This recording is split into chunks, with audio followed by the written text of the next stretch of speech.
გამარჯობათ მეგობრებო, ეს არის რიგით მერე გაკვეთილი და ეს გაკვეთილი ექვემდებარება ნახევარმცველის ვარჯიშებს. ეს ვარჯიშები ნახევარმცველებს გაეხმარება, რომ განავითარონ თავიანთი ტექნიკა. წავედით.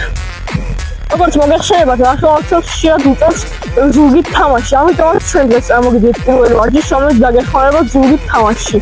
მე ვაძლევ შუა ნახევარმცველს პას, ძლიერ პას და ის უნდა შეეცადოს, რომ დამებრუნოს ერთი შეხედვით ბურთი. ჩვენ ამ ყველაფერს გავაკეთებთ სწრაფად და პრაქტიკაში.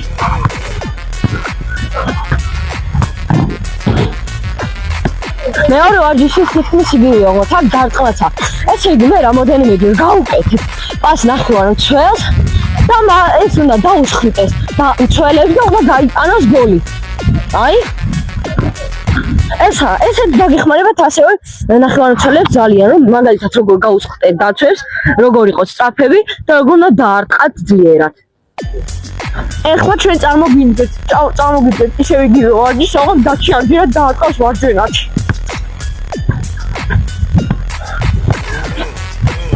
ეხლა იგი დაუსხლტება მცველებს და გაიტანოს გოლს.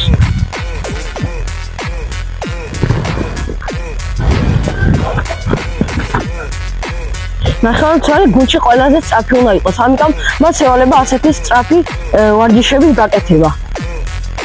გაიბინოს, მოატყუოს და გაიტანოს საუკეთესოდ. რაც ეხლა არ გამოვიდა. ეხლა გიორგი თემეიდივე გააკეთებს მარცხენათი ამ ვარჯიშებს. თუმცა ეხლა იცეკოცას. და დაარტყავს.